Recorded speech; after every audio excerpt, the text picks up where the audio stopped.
On va commencer tout d'abord par une présentation d'une définition simplifiée de ce que c'est que l'adaptation. On va voir que c'est jamais aussi simple qu'on le pense. Si je propose cette définition, l'adaptation est un ensemble de modifications morphologiques, anatomiques et ou physiologiques des plantes en réaction à l'action du milieu. Et ces modifications sont fixées génétiquement, c'est-à-dire qu'ils sont acquises définitivement et sont irréversibles. C'est une définition très simple. Mais derrière cette simplicité, il y a l'ambiguïté du vocabulaire et des mots. Quand on parle modification, ça donne l'impression que c'est l'organisme qui se modifie. Or, ce n'est pas du tout le cas. Les modifications se font de génération en génération. Ils sont acquises au cours donc du déroulement du cycle de vie des plantes. C'est les choses que j'ai expliquées dans le premier TD sur la reproduction et l'intérêt de la reproduction sexuée, donc la diversité des formes, la génération des diversités des formes. Pour revenir à l'adaptation, des exemples simples, là j'en donne deux. L'adaptation, par exemple, de type de nutrition dans des milieux particuliers. Les plantes peuvent changer de type de nutrition. En principe, les plantes sont autotrophes, mais ils peuvent passer à des hétérotrophies partielles ou totales chez les plantes parasites ou par exemple les plantes carnivores. Ça, c'est un exemple d'adaptation du mode de nutrition à des milieux particuliers. L'adaptation peut se faire aussi en réponse à des facteurs environnementaux. Ça, c'est beaucoup plus simple à comprendre. Comme facteurs environnementaux, on peut prendre l'éclairement, des milieux donc à fort éclairement exposés ou des milieux plutôt à l'ombre. Donc, on va avoir des feuilles qui vont avoir des formes différentes en réponse, par exemple, à la salinité, à la sécheresse ou à la vie dans un milieu aquatique. Donc, voici des exemples simples des adaptations possibles en réponse, comme on l'a dit dans la définition, à des variations du facteur du milieu. Donc, j'ai insisté dans la définition d'adaptation sur le caractère irréversible des modifications. Ils sont fixés donc génétiquement. Pour cela, il faut faire la différenciation par rapport à des modifications qui seraient donc réversibles et par conséquent qui ne sont pas fixés génétiquement. Dans ce cas, on ne parle plus d'adaptation, on parle d'accommodation. L'accommodation est un terme relativement ancien. Actuellement, avec le développement de la génétique quantitative et la génétique évolutive, on utilise un langage un peu plus précis et on parle de plasticité phénotypique. J'explique. On a dit différentes formes. Un individu peut prendre soit une forme et une seule. Cette forme ou ce phénotype est donc non variable et chaque génotype est caractérisé par un phénotype. Ça, ce sont les adaptations. Donc, dans les adaptations, les différentes formes observées correspondent à des génotypes différents. Alors que dans les accommodations, les différents phénotypes correspondent au même génotype, Qu'est-ce que ça veut dire? Ça veut dire tout simplement qu'un génotype peut s'exprimer par des phénotypes différents, phénotype 1, 2, 3, en fonction de la nature du milieu ou des facteurs environnementaux du milieu. C'est pour ça qu'on utilise le terme de plasticité phénotypique. Donc ceci est étudié en génétique quantitative et la plasticité, on l'étudie à travers l'interaction génotype-environnement. Vous aurez l'occasion au cours de votre cursus académique d'étudier ces aspects de la génétique quantitative. Donc, dans cet exemple ici, vous voyez des génotypes représentés par deux couleurs. Vous voyez, la couleur rouge représente un génotype qui s'exprime toujours par le même phénotype. Les phénotypes sont représentés par l'axe des abscisses en réponse aux variations de l'axe des ordonnées qui est l'environnement. Donc, dans différents environnements, le génotype ne varie pas, il reste le même. Alors que les génotypes 1 et 2 peuvent prendre des phénotypes différents. Donc, voyez, le long de l'axe des ordonnées, les variations phénotypiques. Donc, le génotype 3 ne représente pas de plasticité, alors que le génotype 1 et 2 ont une grande plasticité. Et donc, sa plasticité est supérieure à celle de 2. Une nuance, et donc, ce qui n'est pas héritable ou, disons, fixé, c'est les différents phénotypes, mais le caractère de pouvoir changer de phénotype, lui, il est fixé génétiquement. Et finalement, la plasticité représente en quelque sorte une autre forme d'adaptation. On va illustrer un peu mieux avec des exemples simples la différence entre les deux. On va donner un premier exemple, l'accommodation. L'exemple classique que vous allez trouver dans tous les ouvrages de botanique, c'est le nanisme. Le nanisme, donc, on va l'illustrer avec l'exemple d'une plante qui appartient à la famille des composés, peu importe le nom, Achillea millifolium, et c'est une plante, donc une espèce qui vit dans les plaines, et cette plante a la particularité de se présenter sous forme d'étouffe, qu'on peut donc, en éclatant ces touffes, c'est-à-dire en les divisant, obtenir d'autres, des petites touffes, donc faire de la multiplication végétative. Bon, j'explique. Une plante, un individu, on le divise, on peut obtenir plusieurs individus, par exemple, on va dire 6. 6 individus. Ces 6 individus ont été obtenus par un processus de multiplication végétative, c'est-à-dire génétiquement, c'est le même individu, c'est le même génotype. Alors on va réaliser une expérience très simple, on a dit 6 par exemple, comme je l'ai dit, comme ça pour simplifier les choses, si 6 plantes, on va les diviser en 2 lots. Chaque lot de 3 plantes. Donc, tous les individus sont identiques du point de vue génétique. C'est le même génotype. On va garder 3 en pleine.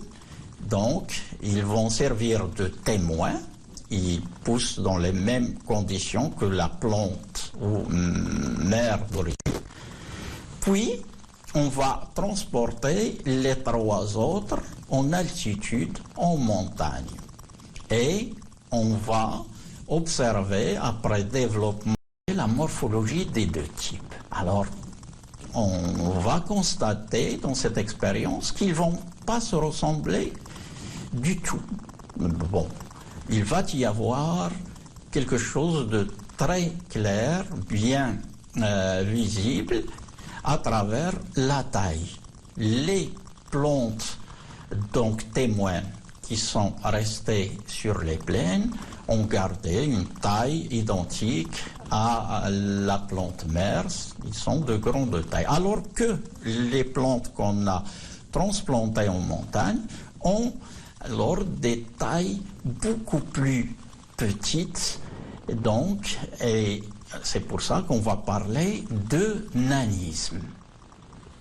Donc, dans cette expérience, on illustre un peu ce que j'ai expliqué théoriquement avant, un génotype, deux phénotypes en fonction des conditions du milieu. Ici, le facteur du milieu qui varie, c'est l'altitude. Donc, il s'agit bien d'une accommodation, d'une forme de plasticité phénotypique. Donc, on peut voir à travers cette diapositive. En bleu, vous voyez la taille de la plante en plaine. En rouge, la taille de la plante en montagne. Donc, c'est indiscutable la différence des deux et vous comprenez très bien pourquoi on parle de nanisme. Les transformations vont au-delà de la taille et au niveau de des feuilles. On dit bien sûr, puisque la taille des feuilles change, leur anatomie aussi change. On voit que au niveau des montagnes, les poils sont plus grands, les poils qui sont à la surface des épidermes foliaires, et que les feuilles sont relativement un peu plus épaisses. Bon, après cet exemple, on va montrer des exemples d'adaptation. Donc ici, il s'agit de modifications acquises et réversibles, et on va utiliser comme exemple d'adaptation les réponses par rapport à un facteur limitant pour les plantes, c'est l'eau. Donc, on va parler d'adaptation à la sécheresse, comment les plantes vont s'adapter à des milieux où l'eau constitue un facteur limitant. Bon, là, une petite introduction, c'est revenir sur la définition de ce qu'est un milieu sec. Donc, bon, ça paraît évident. Un milieu sec, c'est tout milieu où la teneur en eau dans le sol comme dans l'atmosphère est faible. Donc, et qui va constituer un facteur limitant pour la croissance et le développement de la plante. C'est un facteur climatique qui résulte donc d'un faible taux de précipitation et des températures relativement élevées qui vont engendrer une évapotranspiration importante. Donc ça, c'est intuitivement ce qu'on va comprendre d'un milieu sec, si on vous pose la question. Donc,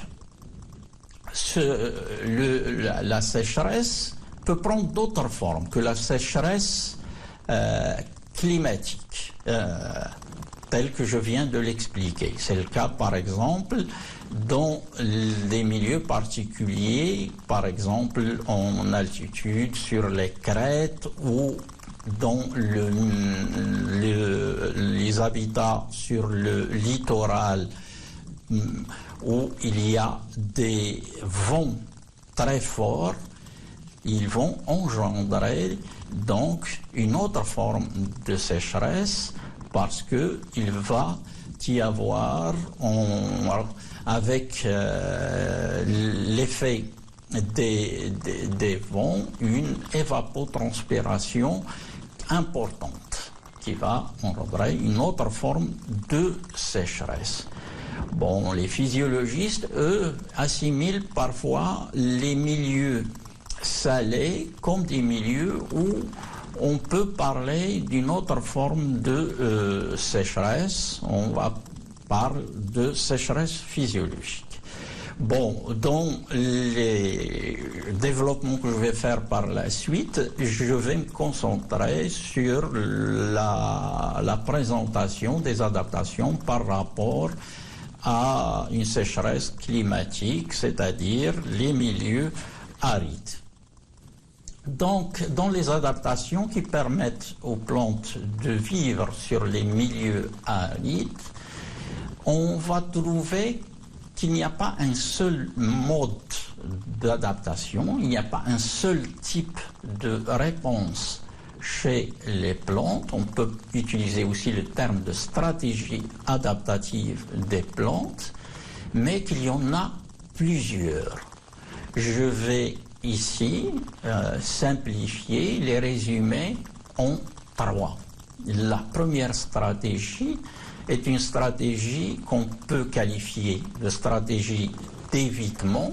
Pourquoi? Parce que tout simplement, l'adaptation se fait au niveau du cycle de vie de la plante.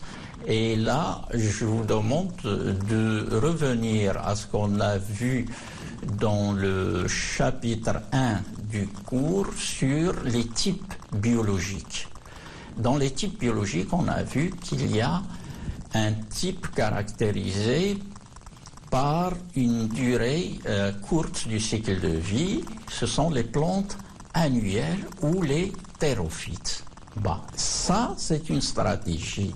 Au fait, la plante adapte son cycle de vie de façon à ce qu'il évite la période de sécheresse, et donc il passe la partie de l'année où le milieu est sec et aride sous forme de graines, de façon à reprendre le cycle quand les conditions seront plus favorables, avec les précipitations, ils vont germer et engendrer donc une nouvelle génération. Donc ici c'est une stratégie où la plante donc évite la sécheresse par donc la disparition de l'appareil végétatif pendant la période donc critique de l'année. Ici, c'est la période sèche, c'est donc la période estivale où il n'y a pas de précipitations et où les températures sont élevées, donc une évapotranspiration forte. Donc ça, c'est un premier exemple de stratégie que j'ai qualifié de stratégie d'évitement. Il y a une autre stratégie qu'on trouve chez un groupe dont on a étudié les cycles de vie, chez les bryophytes. Si vous vous rappelez, on a présenté les bryophytes comme des plantes dont l'habitat et l'écologie est dépendant de l'humidité et de l'eau. Donc, les bryophytes avoir besoin de stratégies pour donc survivre au manque d'eau et au dessèchement. Et les bryophytes ont une stratégie particulière, unique, c'est qu'ils ont ce qu'on appelle une réponse qu'on appelle la reviviscence. Qu'est-ce que ça veut dire, reviviscence? C'est que quand le milieu devient sec, la plante se déshydrate et il va entrer dans une forme de vie ralentie.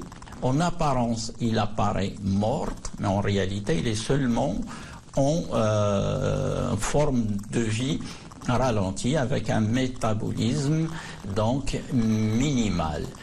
Quand les conditions changent avec l'humidité, ils vont revivre. Revivre, c'est ce qui explique le terme de reviviscence. Revivre, c'est-à-dire ils vont reprendre un métabolisme normal, ils vont changer de couleur, revenir verte et avoir une croissance et un développement normal. Pour ça, on les appelle, ou cette stratégie, c'est-à-dire que la plante ne régule pas le taux d'eau, mais au fait qu'il l'adapte en fonction de l'humidité du milieu extérieur. C'est une analogie par rapport à ce qu'on voit chez les animaux en fonction de la température, les animaux à sang froid et les animaux à sang chaud. On parle d'animaux puikilothermes, donc qui vont changer de température comme les reptiles en fonction donc de la température ambiante. Donc c'est une stratégie très particulière et qui concerne un seul groupe, ce sont les bryophytes et spécialement les mousses. Alors les autres plantes, la majorité des plantes, eux, ils vont développer différents types d'adaptations au niveau de leur morphologie, de leur anatomie ou de leur physiologie pour arriver à vivre donc dans ces milieux arides et donc maintenir l'organisme et le cycle de vie. Ceci est possible à travers donc ces variations. Toutes ces variations, ils vont concourir à résoudre un problème qu'on peut résumer en deux termes. Le premier terme, c'est pour mieux résister, il faut avoir une capacité d'absorption maximale d'eau. Donc, il faut optimiser l'absorption d'eau. Et ça se passe au niveau du système racinaire. Et la deuxième partie du problème, c'est arriver à limiter les pertes d'eau par évapotranspiration. Donc, il faut avoir au niveau de l'appareil végétatif aérien, toutes les adaptations morphologiques, par exemple réduire la taille anatomique, par exemple avoir des tissus spécifiques, donc ce qu'on peut appeler la sclérophilie, des tissus qui permettent donc aussi des tissus de réserve d'eau, on va le voir, ou des réponses physiologiques, donc qui permettent de répondre à ce défi. Ces plantes, on les appelle des xérophytes, donc qui, au lieu d'éviter les variations du milieu, donc le manque d'eau, ils vont au contraire l'affronter. Donc chez les plantes xérophytes, on peut parler de deux stratégies différentes, mais qui parfois peuvent se retrouver chez la même espèce. Première stratégie, la sclérophilie, qui se fait à travers donc la résolution de double contrainte, c'est-à-dire optimiser, comme je viens de l'expliquer, la capacité d'absorption d'eau et limiter les pertes d'eau. C'est ça la sclérophilie, ça se fait à travers des modifications morphologiques, anatomiques et physiologiques. Il y a une autre stratégie possible, c'est développer des tissus particuliers et aussi une anatomie particulière permettant de stocker l'eau. Dans le premier cas, on a parlé de sclérophilie. Dans le deuxième cas, on a parlé de succulence. L'optimisation de la capacité d'absorption d'eau, comment il peut se faire? Bon, on a dit que l'absorption, c'est un organe, c'est les racines. Et cela se fait à travers les deux types racinaires. Soit des racines qui vont avoir ce qu'on va appeler des racines adventives, mais avec une croissance importante qui peuvent avoir des longueurs de plusieurs dizaines de mètres, c'est-à-dire qu'ils vont chercher l'eau profondément et être en contact avec la nappe phréatique pour assurer l'alimentation optimale en eau. Il y a une autre stratégie. Au lieu de développer des racines adventives profondes et longues, on va développer un système racinaire superficiel, très ramifié, donc qui va avoir une croissance plus horizontale et qui est plus adapté pour capter et absorber une eau de surface. Donc, ce sont deux stratégies différentes qui vont correspondre en réponse à la disponibilité ou la forme de disponibilité de l'eau dans le milieu. Une eau profonde au niveau d'une nappe, pas de nappe, mais une eau qui se trouve donc au niveau superficiel, et souvent c'est le cas pour un apport en eau temporaire. La limitation, il se fait à travers les surfaces exposées donc à la température, à la chaleur. Ces surfaces sont surtout sont les surfaces foliaires, et au niveau des surfaces foliaires, on va avoir une pléthore, un grand nombre d'adaptations, de modifications qui vont permettre de réduire l'évapotranspiration. Ces modifications, ces adaptations vont prendre différentes formes et toucher différentes parties ou tissus de la feuille. Bon, intuitivement, et en partant de l'hypothèse que l'évapotranspiration est corrélée déjà avec la surface des feuilles, l'une des réponses qui paraît évidente, c'est la réduction des surfaces foliaires. Et la réduction peut se faire donc de différentes manières. Donc, par des feuilles, réduire la taille des feuilles. Donc les feuilles peuvent prendre des formes très réduites et donc se présenter sous forme d'écailles seulement protectrices. C'est le cas par exemple pour les feuilles qui protègent les organes de croissance, les bourgeons, mais aussi pour les autres feuilles qu'on va trouver sur l'appareil végétatif. Il y a le mécanisme connu et spectaculaire pour l'Oya, l'Ammophila rhinarium, qu'on trouve donc sur l'écosystème donc des dunaires. C'est permettre le repliement des feuilles qui permet, donc on voit ici les deux types de feuilles, la même feuille ouverte quand les conditions ne sont pas stressantes, qu'en présence de stress, il se referme. Et la réduction extrême, c'est la sclérification extrême. Les feuilles sont réduites à des épines.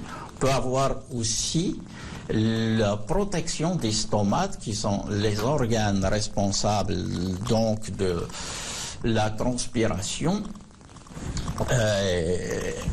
Et ces organes vont être protégés soit en étant enfouis à l'intérieur de chambres, comme c'est le cas chez les feuilles de conifères de type pin, chambres systématiques, où ils sont protégés par des poils, ou encore ils sont protégés en étant disposés plus sur les surfaces inférieures des feuilles que sur les surfaces supérieures. Donc ça, c'est la réduction des surfaces. Il y a un deuxième mécanisme possible, c'est limiter donc les pertes d'eau à travers la résistance des interfaces. Les interfaces, c'est quoi? C'est l'épiderme qui constitue l'interface entre le milieu intérieur et le milieu extérieur.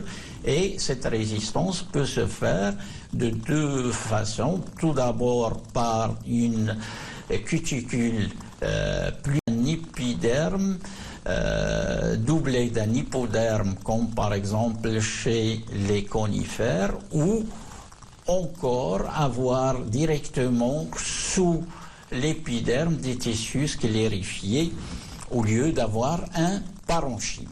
Donc, deuxième possibilité qu'on a vue, ce sont la succulence et les plantes grasses. Et ça, c'est facile à comprendre. Donc, ici, la plante réagit ou s'adapte par la mise en réserve de grandes quantités d'eau, et ceci grâce à un tissu particulier, c'est le parenchyme aquifère. Dans ce parenchyme, les cellules ont une pression osmotique faible et l'eau est retenue grâce à la présence de polysaccharides à poids moléculaire élevé. Vous voyez l'exemple ici d'une cactacée géante, et les calculs ou les estimations montrent qu'il peut mettre en réserve jusqu'à 3000 litres d'eau. C'est vraiment spectaculaire.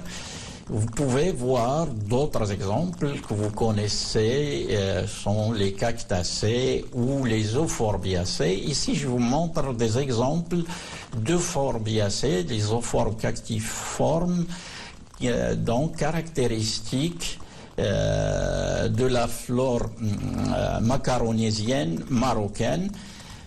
Exemple ici, l'Euphorbia boumeriana ou l'Euphorbia equinus. Puis il y a la sclérophilie réellement, donc comme l'exemple c'est un exemple courant chez les plantes méditerranéennes, c'est le cas des chênes par exemple. Et pour cela, donc, la stratégie de la sclérophilie, je l'ai expliqué à travers la limitation de l'évapotranspiration à travers les différents types donc d'adaptation dont on a parlé, essentiellement autour des feuilles. En résumé, les sclérophytes vont être caractérisés donc par un épiderme à cuticule épaisse. On a vu l'exemple de lapin. L'existence d'un hypoderme donc qui double l'épiderme, c'est le cas chez les pins ou les conifères. Faible densité des stomates et qui vont être sur la face inférieure ou cachés par des dispositifs particuliers comme c'est le cas chez le laurier rose. Le revêtement de poils, les faisceaux vasculaires vont être protégés par des gaines. Il y aura plus de tissus sclérifiés et moins de parenchyme, et donc une pression osmotique élevée du suc vacuolaire qui va permettre de retenir de l'eau.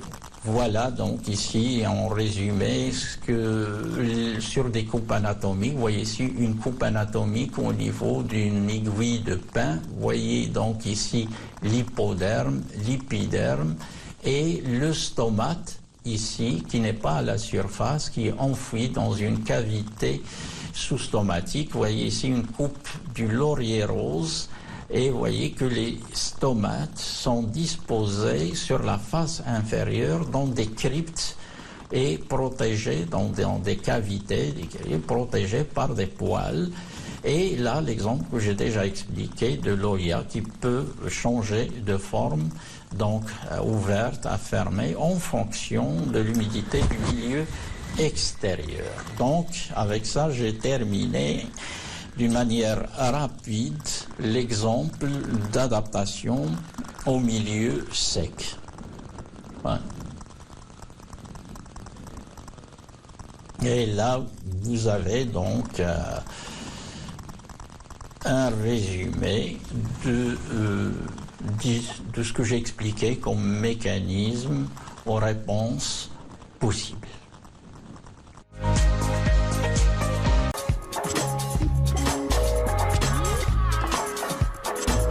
إن أعجبك الفيديو لا تنسى الإعجاب والاشتراك في القناة.